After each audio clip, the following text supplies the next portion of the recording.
Hello everyone, welcome to Render Time. Here we chat with video creators about their worst and best projects in their creative journeys and the learnings they find along the way. Today we are speaking with Scott Herder at Hyperlapse Photography, and we're going to talk about their Render Time. Welcome to the show. Scott, tell us a little bit about who you are and what you do. Right, yeah, glad to be here. My wife and I, we are content creators. We've been working in the travel and tourism industry as basically mom and pop production companies for tourism boards. I'm really known for my style of time-lapse and hyperlapse and kind of like blending them all into kind of a flow motion style video. And that's kind of like my secret sauce, basically. That's what I'm known for the most. Cool. And what kind of got you into that? Where did that kind of start for you? That's a great question. I actually got started when I was living in South Korea. There was this video by this guy named Rob Whitworth who made this insane Dubai flow motion. And I had never seen anything like it. And actually, this is kind of one of those things where ignorance is bliss. I had no idea how to use a camera, how to edit, how to do any of this.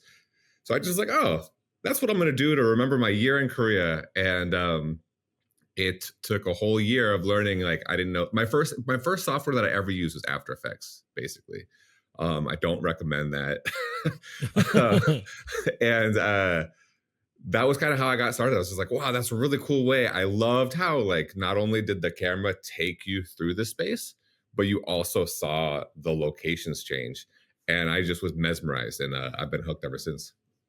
So did you watch something to kind of learn more about like time lapse? Like, how did you learn how to do time lapse photography? Oh my gosh. So there wasn't a whole lot of stuff about time lapse. Well, there was a few things. There's a guy, a great YouTuber, content creator named Matt Bandiput, who goes by Matt Joes on social media. And he has some really great tutorials for time lapse and stuff like that at the time. Mm-hmm. But for the kind of stuff that I was trying to learn, there wasn't anything at the time. It was like about hyperlapse, and like Rob was incredible at hiding every edit, and it just looked like the camera was flying like hundreds of miles at a time, and it just blew my mind. And I couldn't find anything on it, so it was just trial and error and a lot of failing. Yeah, it's kind of like stop motion. Like, you've got to kind of like see where you're at and the pace, and you could spend a lot of time and get your few seconds of video and go, oh my, what am I doing? This is completely backwards. So how many of those did you have to go through in order to get to like a decent one? Oh my gosh, so many. And like I probably like 5 to 12, and I would just do the same shot over and over and over. And here's the kicker that really frustrated me. I shot it right every single time. I just didn't know how to edit it. How did you kind of, what was your process to put that stuff together? What did you figure out? Long story short, I figured out that in After Effects, the motion tracking panel was the biggest thing that I really needed to master. And once I figured that out, everything kind of connected. And then it was just like, I call them recipes. If I have like a forward, like a trucking, like forward shot, I know that has a certain recipe. If it's a left to right, that has a certain recipe. If I'm going to like change different subjects that I'm tracking, this has a different recipe of how it needs to get shot and how it needs to get edited. And it was just learning all of these little different recipes. And now it's just like, okay, what am I doing now? Okay, I'm going to do this. It means I have to shoot it like this, and it means I have to edit it like this. And now we're talking about like some of the shots just take 5 to 10 minutes to shoot and like 5 to 10 minutes to edit. So it's streamlined from months to hours.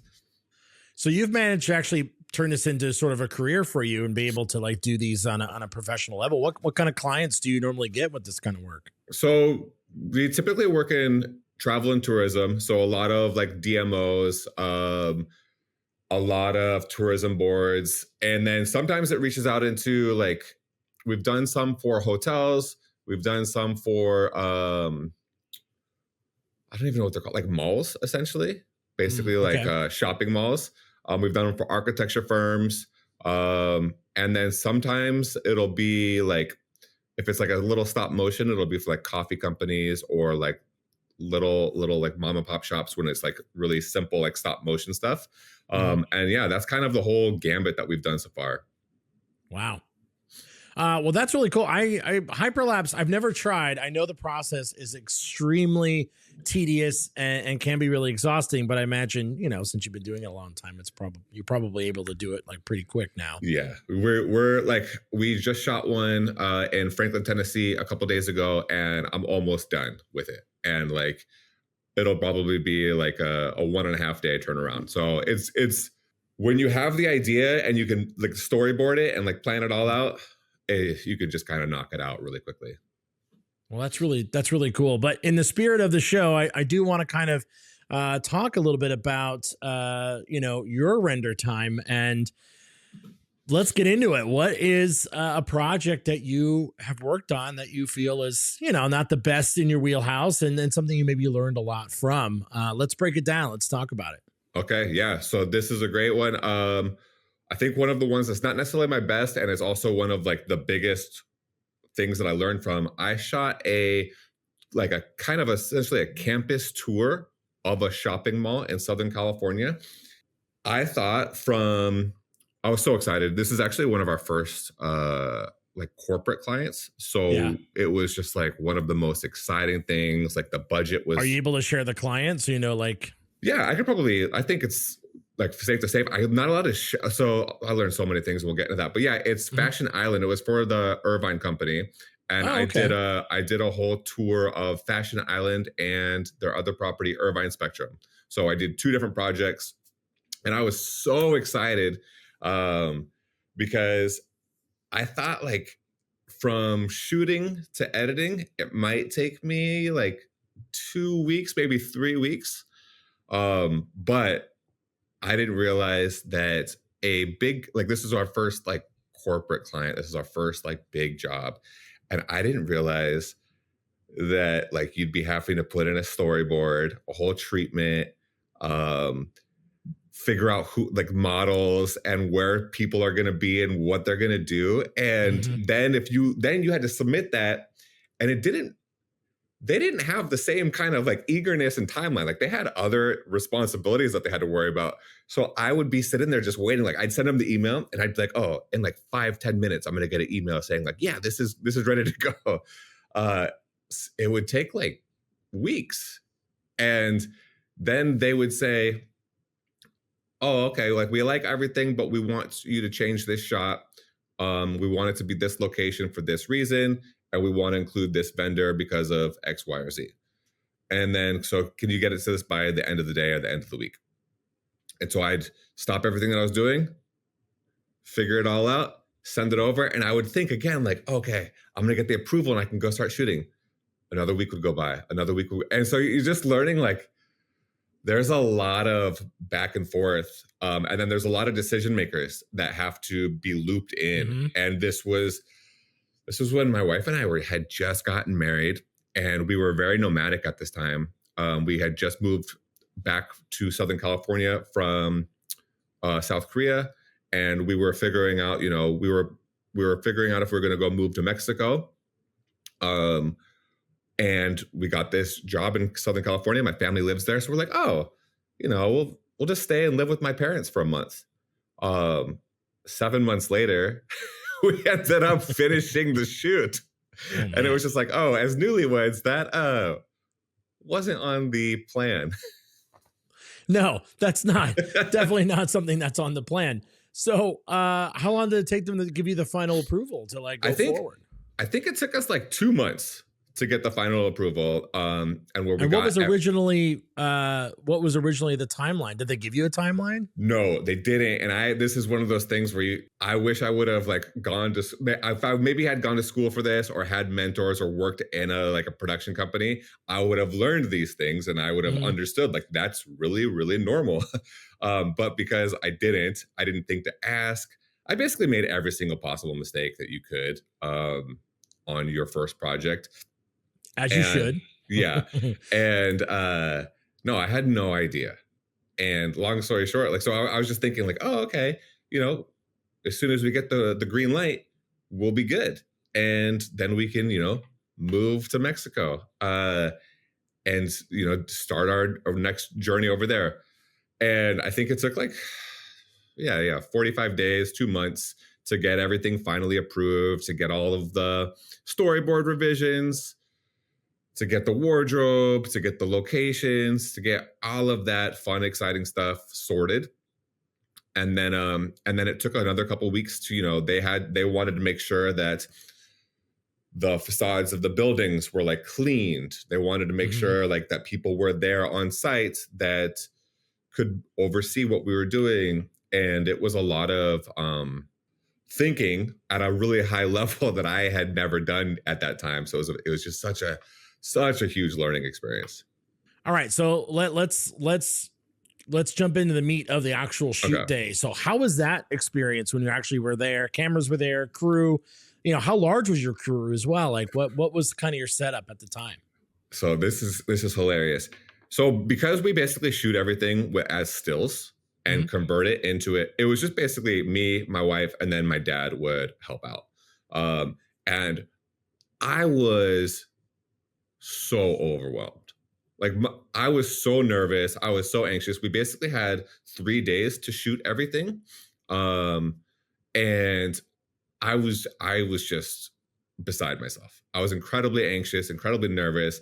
I overthought every single thing, but this was the benefit of having like an actual shot list. There wasn't really any deviation from it.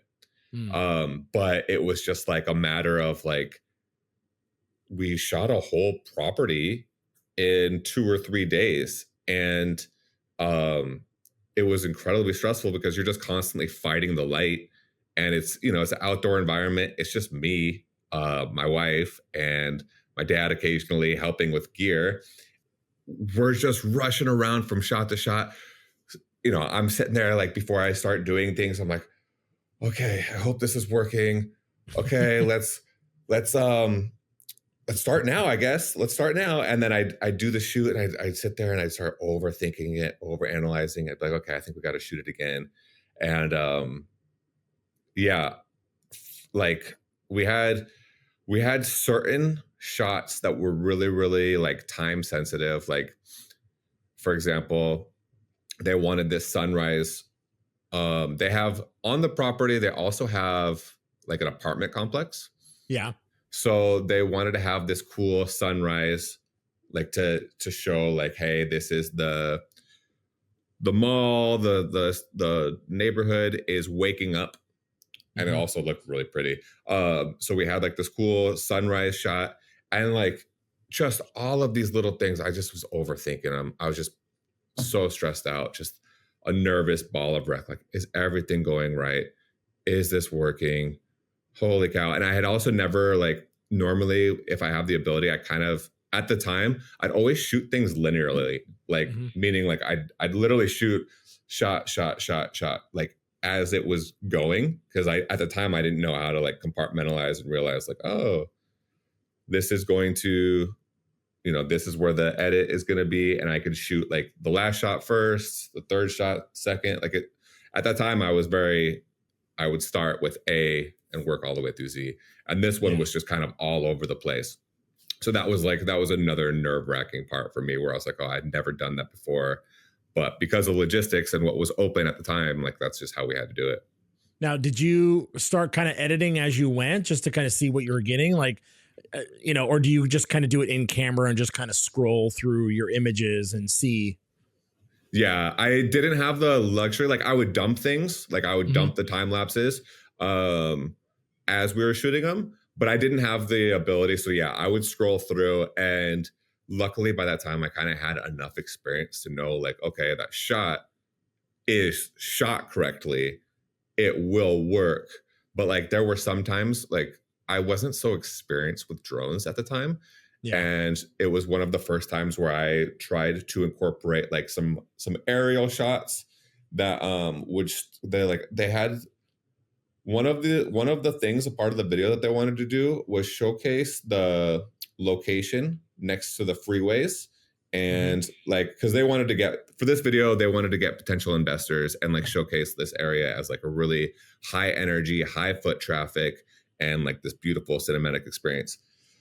So one of the shots, we had to somehow get the drone high enough to see all of the three different freeways that were nearby, so that way it could Yeah. like and then go through the whole complex.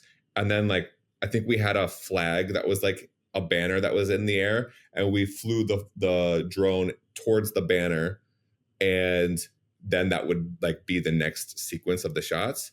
There, like that was a really, really tricky part for me, that was like where my heart was also bounding, because I had all of like the people that were like signed off on this kind of on site on that day in case anything went wrong. And I was just sitting there thinking like, oh my God, like I hope this goes okay.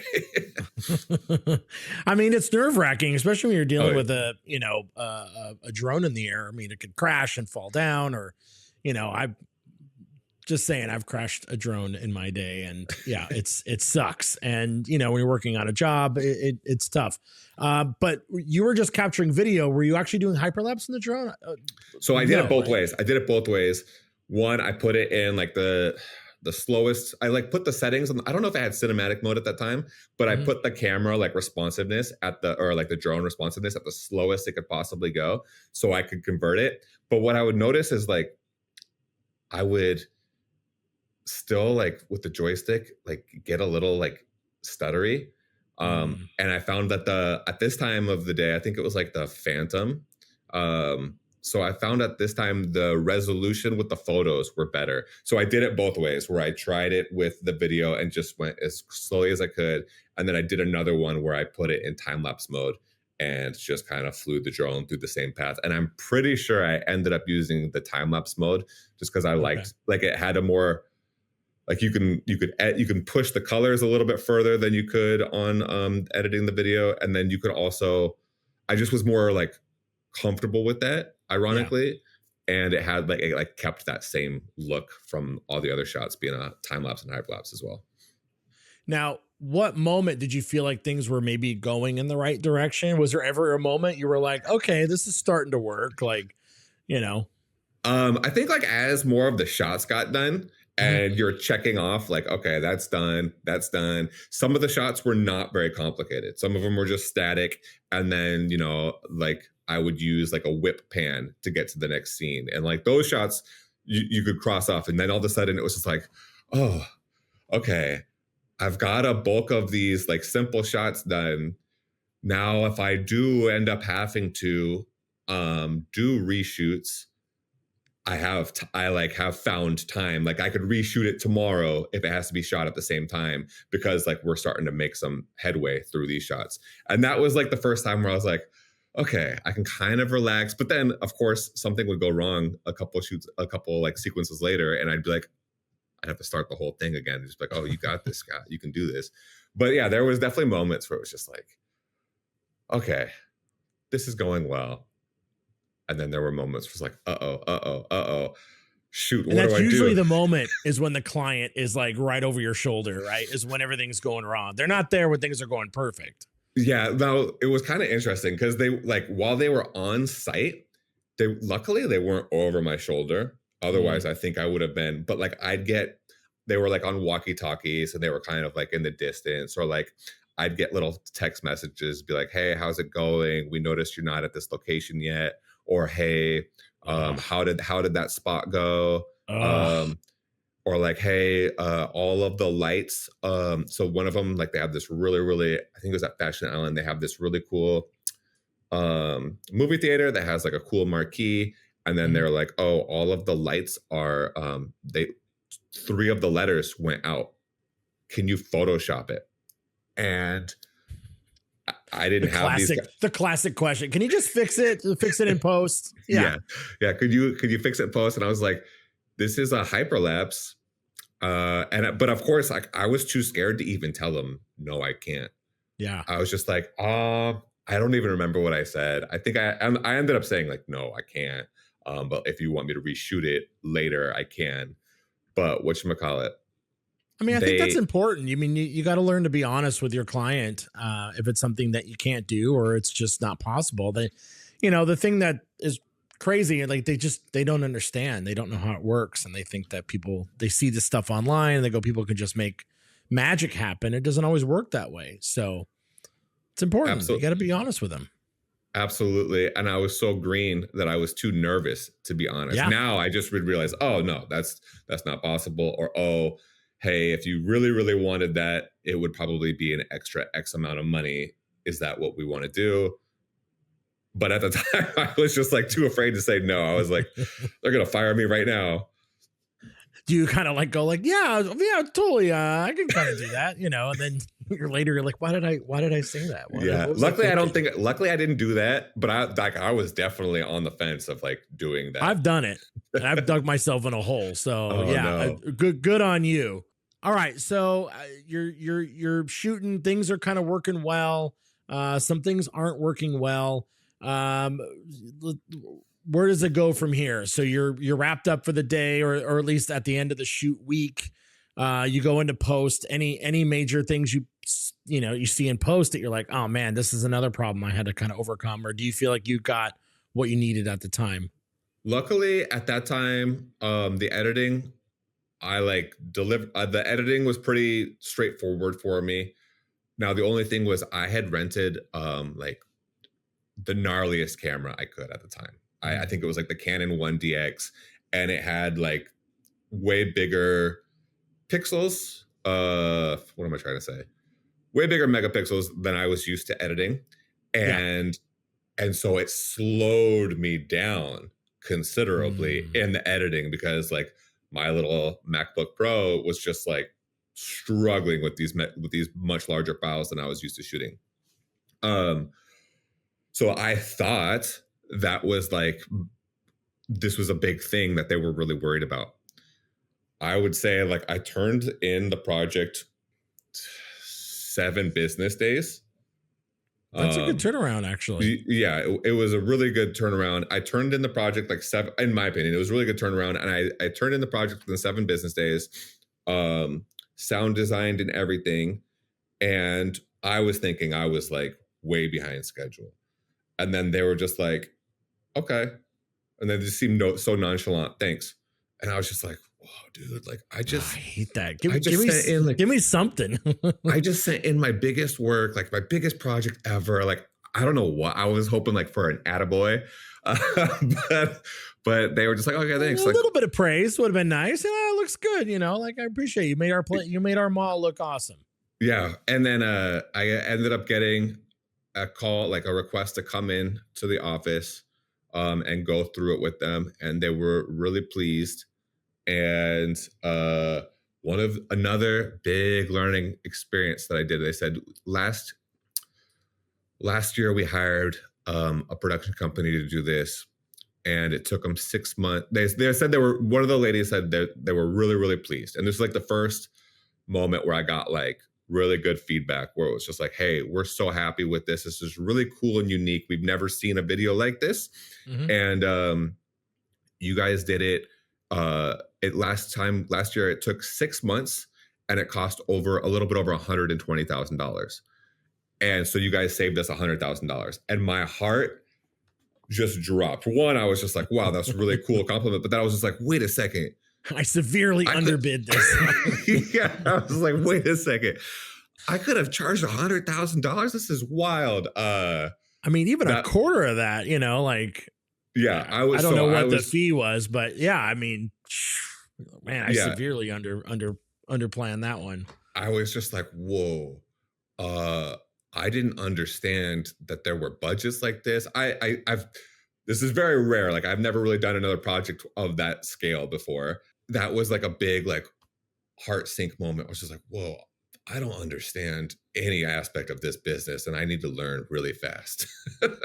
Yeah, especially when those numbers are getting thrown out. So That's what would you wild. tell somebody that's kind of starting out to like, if they're starting to work with clients, what advice would you give based on what you just learned? Oh man, it's tough. It's so tough.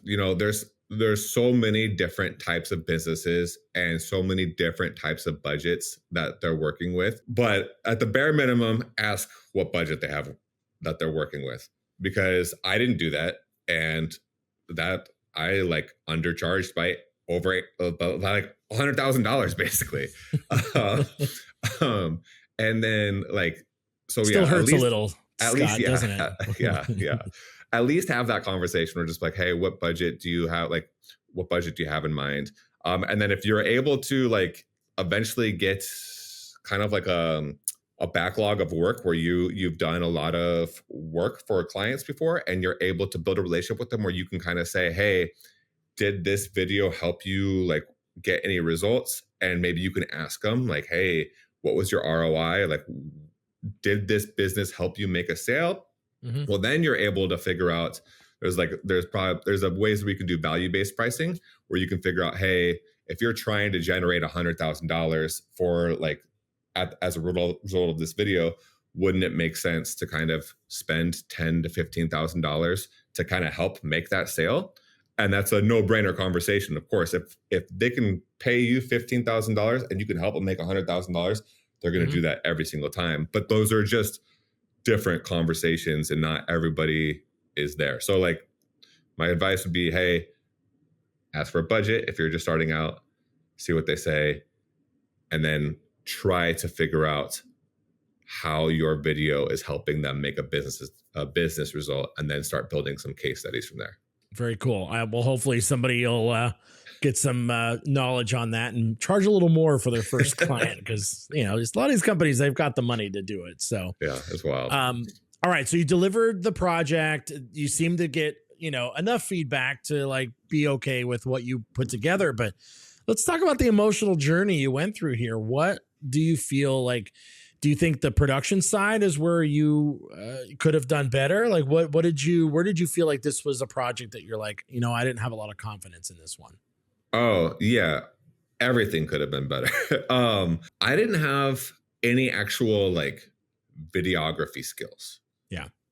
So what I mean by that is like I could shoot these cool technical time lapses and hyperlapses, but when it came to like shooting actual video and trying to blend it in there, that was where I was really weak. They had a few like live installations. One of the things that they wanted incorporated was this Lunar New Year's festival. And that was like, this is where I look back at it. I'm like, oh, this is definitely my weakest aspect because I didn't really understand like shutter speeds. Mhm. And I just didn't understand like, oh, okay, I should be having motion blur in these things. It just wasn't like, it just was a little bit like stuttery, like, like how when you shoot at like a high shutter speed and it just kind of looks like too. But that was definitely like the big thing that I took away from that. And afterwards, I ended up buying a course called Full-Time Filmmaker, where it talked about how to shoot videos, and I feel like I've learned. heard of that.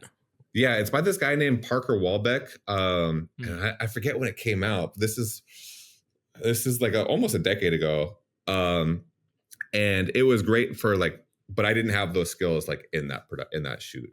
And that's definitely like it was just a huge glaringly obvious thing where I was just like, I'm so not comfortable using like a camera, and understanding how to get good shots just with like an actual video camera shooting traditional video.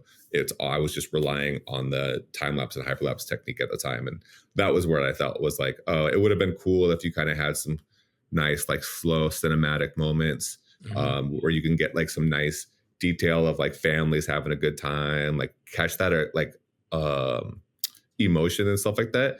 Yeah. It was just like, oh, how cool can I make all of these edits and put them all together in in a short 2-minute video? Yeah, videography, it's its own science, I mean, it's not just about picking up the camera. You've got to actually like plan certain shots, even if you're just shooting like an event, you've got to get signage, you've got to get faces and people, you got to have enough variety in your shots to really create something dynamic. But I relate to what you're saying, man, as far as like shutter speeds and aperture and how all that stuff plays together. I learned that a little later in my career, and I was in the same boat. I was kicking up shutter speed in certain moments, and it didn't look right, and I was adjusting ISO versus doing an aperture, and I was just kind of whatever looked good on the screen, and then when I played it back, I'm like, this is awful. So Yeah. I definitely share in that. So it's been a journey as well. It's like the first time you're like the first time when you're seeing lights flicker and you're Mhm. just like, what is this? Like, I don't Yeah. remember. And then that's like when you start going down the rabbit hole where you're like, oh, there's a lot more to than just pointing it and shooting than I understood. Yeah, or you're under fluorescence, right? Is that what you're talking about when they Yeah, like flicker? yeah, there's like different types of lights like refreshing at different rates, and you're like, oh, I hope this plugin can fix this because I can't reshoot it. Yeah. All right. So you what maybe like your top three things you learned from that project, and I want to get on to the meaty stuff for your good project. But what three top things that you could probably take away from this project you weren't as happy with? Definitely ask for a budget. And then so that would be one. Two would be, I needed to continue to developing my craft. That was definitely a huge like a huge thing that I was aware of. And then three, I needed to like get more comfortable doing these things and like storyboarding and coming like this was my first foray into it. So Mhm. one of the things that I learned a lot from it is that it's actually so much less work to plan your locations, storyboard, and then shoot versus just shooting all these things and then hoping it all fits later. Yeah. No, that was my big thing because this was the first project that they required a storyboard for, and I thought that would be way more work, but ironically, it was way less work. You just do all the work in the beginning, and then the editing kind of takes care of itself because you know exactly what goes where. I find that part really important as well, storyboarding, because I've done shoots where I'll shoot a bunch of stuff and I'll go and wing it, back in the days. And then I'll get back in the editing room and I'll start putting it together and go, man, this could actually have been really cool if I got this, this, and this. And then you don't realize that you're missing a whole story in there. And then you're just trying to like piece it together. And then, you play it back for people and they're like, what are you trying to do? So Yeah. I share in that as well. So budget with your client, make sure you know what their budget is, storyboard. And what was the last one? I guess like it was an eye opener just because I was like I had to like continue to working on my craft. Like I Mhm. wasn't anywhere close. Like I really had that one skill and it was just like I learned, oh, okay.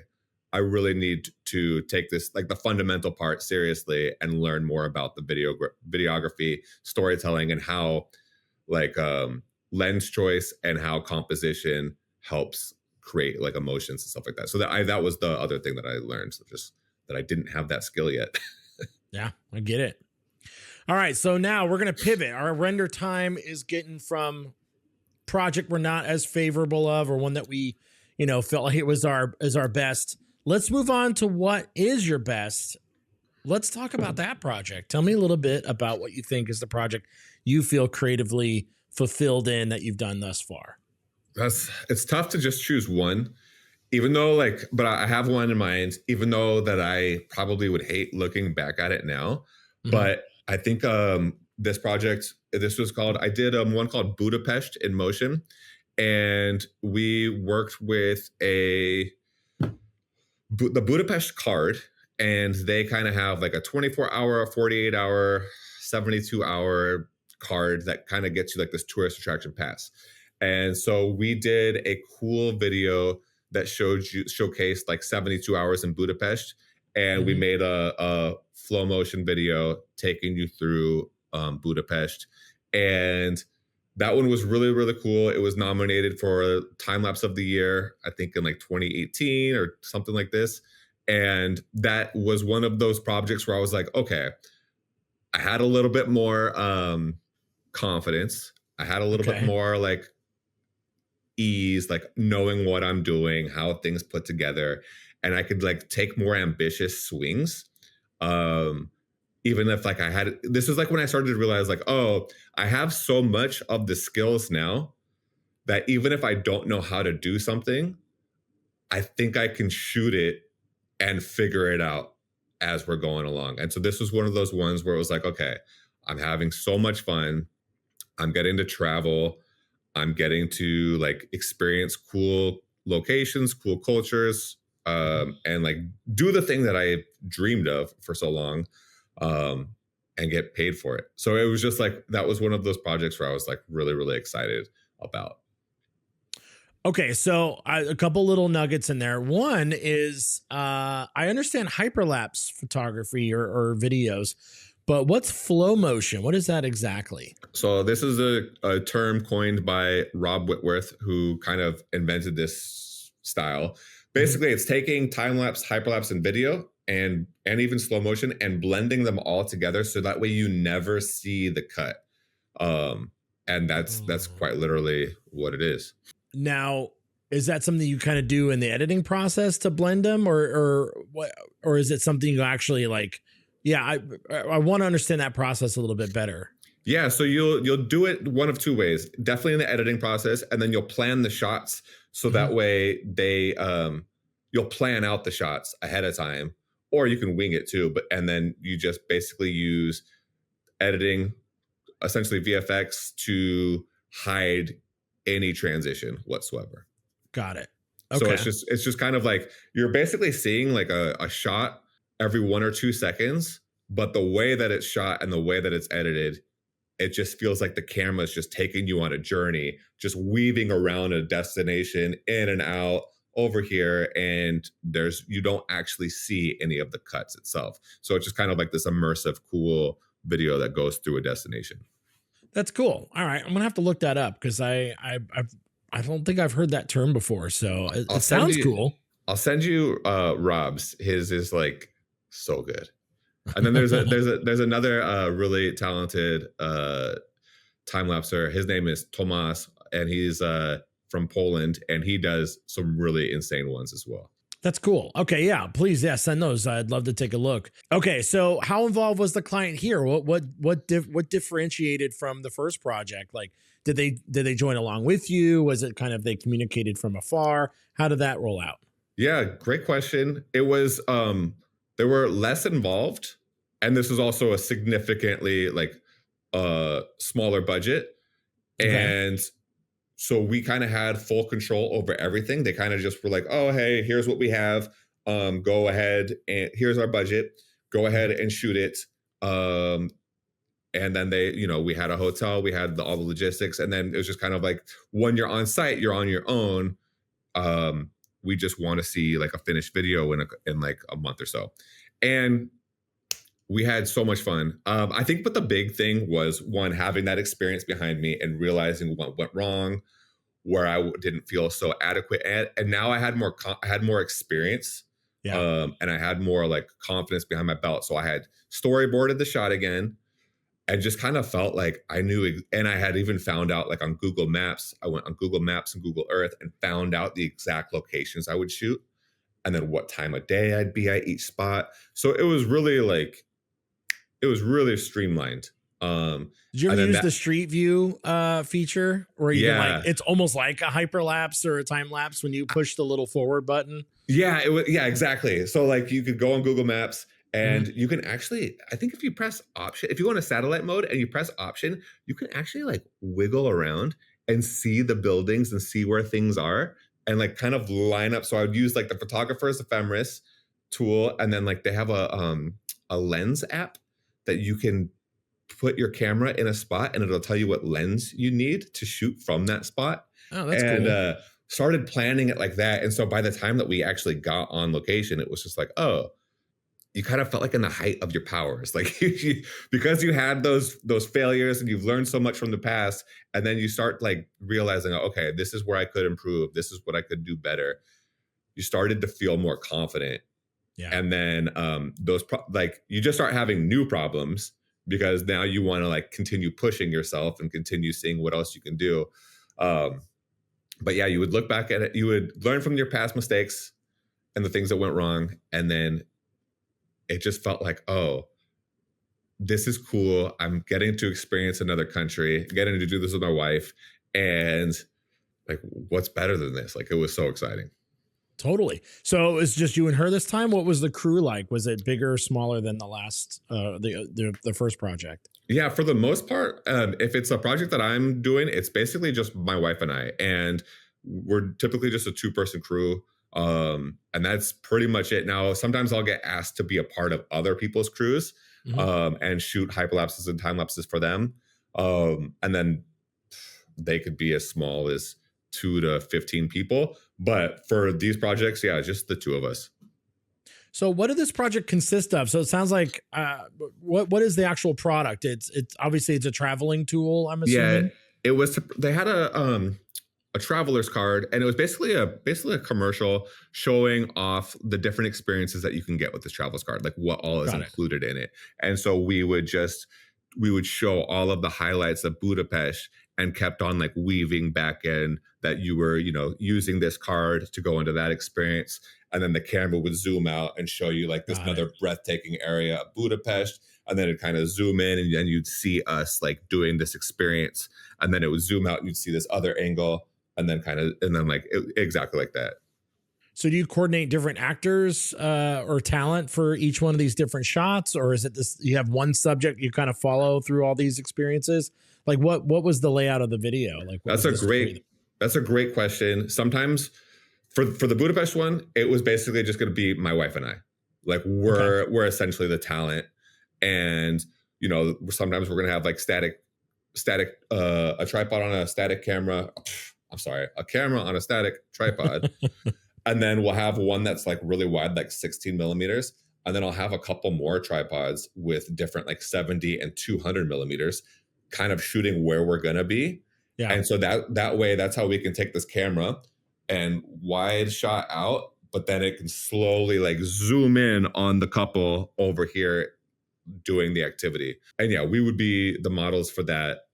If sometimes in situations where we need other people, we have to like just coordinate with that. But like, I don't do too much of that. We just kind of use my wife and I. So being that you're out of the country, did you guys have to get like permits, or did you guys just kind of like wing it and just kind of do it and just hope? Like, were they public places that you're at? Like, did you worry about somebody taking your gear? Like, how did you coordinate all that stuff? So yeah, they're public places. I think because of the thing that it's just like a DSLR, and that's kind of it. There's not like a whole lot of kit.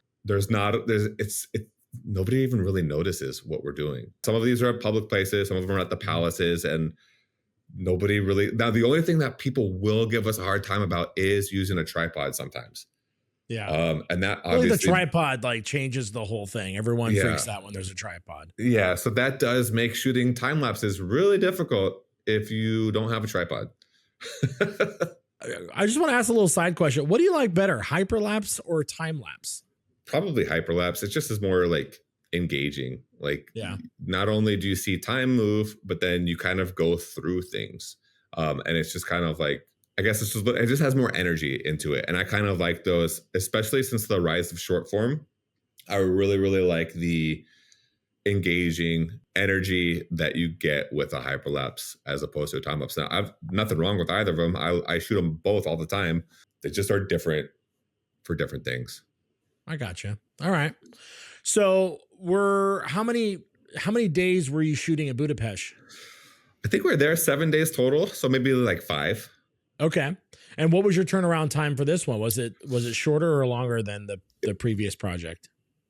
It was probably a little bit longer because I wasn't as green and didn't realize, like, I don't think there was that much pressure to have it done. Like, I thought they were just gonna be like, oh, Scott, you did it in 7 days. Like, here's extra money. I don't know what I was thinking on that first project, but I didn't have that like feeling of just like, oh, I have to do this tomorrow, otherwise I'm gonna get fired or whatever.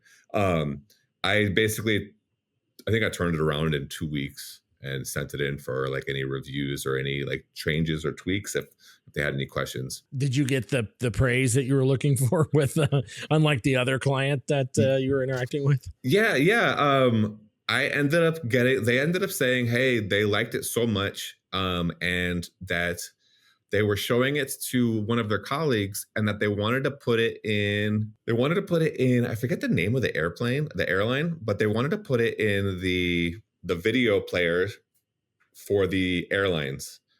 So like when you would go on a flight, it would be play like the ads before the movie or whatever. Yeah, something like that. They wanted to have a cut for that. Or like, you know how sometimes like if you're flying, there's even like Delta might have a little Delta series they wanted it to be something like this. That was like kind of a nice little recognition. It's like, oh wow, we like this so much, somebody else wants to use it, and that was cool. Did they do it? Did they actually use it? They offered to do it, and when I asked them like how much it would be, they were like, oh, it'll be $1,000, and I was just like, is there any way we can get them like up that, because it's going to be an airline? And they said no, and then like I didn't do it. No, I mean that seems very lowball for it to play on the plane, and they'll probably use the hell out of it too, since they got it for so cheap. So, that's what I thought. That's what I thought. So I ended up not going forward with it, but it was another one of those signals, like, oh, okay, there's something to this. People are interested in it, and it's just kind of all of these things are like little confidence boosters that are getting like just making you feel good. And so that was at least a nice sentiment, like, oh, other people want to use it, and then you're like, oh, at $1,000, like, of course they want to use it. And you learn to say no. You kept yourself at a value, and that's actually important, and that's a good learning from that experience. Yeah, it's always, especially in the beginning, it's really hard to say no. Like you want to say yes to everything, and you're always afraid, like, oh, maybe I'm never gonna get a job again. Like, so I gotta say yes, but you'll regret that. So being that you've done, obviously a bunch of these before you got to this particular client, but did you feel like you were able to be more creatively free now that maybe the jitters and the early stuff has kind of been worked out? What did you feel like you advanced in creatively? Yeah, I did. I felt like for me specifically, having so much familiarity with the tracking tool in After Effects, and because like 90% of the work that I do is stabilizing footage with the tracking tool. What I ended up learning was that the tracking tool, you use it for so many things. You use it to superimpose things. You use it to mask out things. You use it so much. And because I was so comfortable with it, all of a sudden, as I started learning other parts of videography or seeing other people's work, I started to realize like, oh, that is the same technique. It's the same basic recipe as trying to stabilize a hyperlapse. Mm-hmm. I can also do that too. And so at this point, I started to realize, wow, this tracking tool has opened me up for all kinds of cool things. Like my, it was a card. So like my wife would just kind of hold like, I don't know, even if maybe it was her license or something like this. And then we could superimpose the Budapest card on it. And then you could see it in the background in certain locations where it was like, if the camera was flying through, you could still see it in the background. And we could do all kinds of creative things with it. And this is when I started to realize like, oh, wow, it was really kind of nice that I have such a familiarity with the tracking tools, because you could insert so many things, or you could make sure that it looked seamless, because if you could track a scene really well, then you could track anything into the scene. And then it just kind of started to really grow from there. So it'd be crazy to think that you didn't learn anything from this newer project. What are maybe the top 3 things you learned on this one specifically? Oh, that's a good question. I think it was just more like really starting to feel comfortable with the storyboarding process, and realizing like, wow, if I have a really good framework, knowing what I'm going to shoot beforehand, then I can start to, when I'm on location, see kind of how to ad lib. And what I mean is if I have the bones and I know I'm going to go from location to this location, and I give myself like, okay, this is what I think I'm going to do. Well, if I'm on location, I see something a little bit cooler, it kind of gives you that flexibility to be like, okay, let's shoot this as well. So that way we have this backup, but then let's also swing for it and get one version of it where it's trying something a little bit out, like maybe that I don't necessarily know how to do yet, but I've seen other people do a version of it, and I think I understand how to do it. Let me take a swing. And that was pretty fun. Like having a couple ideas where like I don't really have any motion graphics expertise, but I'm really comfortable with After Effects. And then the Budapest card, Um, I basically took a high res photo of it, cut it out, or no, I took a high res photo of it, and then I built a version of it in After Effects with motion graphics because it's basically just like shape layers with a little bit of texture. And then I kind of animated it. And so like this, it just was kind of learning like, oh, I could start to have a base idea of what my project's going to be. And because I had prepared so well for it, I could then decide if I wanted to take a swing here and there, but I could still, if I didn't end up doing it correctly, I could fall back on my original idea. And like, this is kind of how I continued doing my projects from there, where it was like, okay, I always want to keep pushing it. And I always want to keep like adding tools to my arsenal, but I'll also have like a fallback plan. And I think that was like, I just was really getting a lot of confidence at this point. That's very cool, man. I do always like to kind of see what is the plan for the future. Do you have any projects you're working on now that you're excited about, or like, what do you want the potential for your hyperlapse and flow motion creativity? Where do you want it to go? That's a great question. And it's something I've really been thinking about a lot heading into 2026. So I have 2 projects that are coming out later on this week or next week. One is like a quick little tour of Madison, Wisconsin. And then another one is a quick little tour of, and these are just like social media bits for Franklin, Tennessee. And they'll be like, I think 15 to 20 seconds each. And it's kind of a cool visual tour. But what I'd love to do is I'd love to try to like get to Rob and Tomas's level. And they basically work with destinations where they'll basically create their whole promo video for the year. And one of my goals is to figure out how to build relationships and do this outside of do this a little bit on a bigger scale, where not only is it just the social media aspect, but like maybe we're coming up with the whole promotional video for the destination. And I'd really like to figure out, like, I loved working with architecture firms and hotels. And so that's one of the things that I haven't done much recently. And it's just kind of figuring out how to build those relationships, because I feel like it's really cool if you can have a tour of a destination and then tie it back to a hotel. So one of those things is where I'm trying to figure out how to work with hotels and destinations on bigger scale projects. Okay, so with that, what is kind of your like bucket list item that you would love to hyperlapse? Like, is there a place or destination like, man, I really got to get out there and do that? What is it? Yeah, I know you got one. I do. I have a few, but this is nostalgia for me. I grew up, so New York, I would love to work with New York City's tourism board and shoot one for New York because I live here. But another one would be South Korea. I love Seoul. I lived there for 2.5 years. It's kind of where I learned this whole thing. And I just absolutely love it. It's like such a cool spot. And because my very, very first hyperlapse video ever was in Seoul, and I like cringe looking at it, I want to do like a really cool one.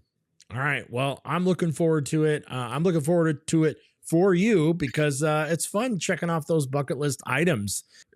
Scott, I really appreciate you sharing your journey. We're getting actually close on our time here, but I'd love to have you plug anything, your Instagram or any channels or website that you'd like people to kind of find you at.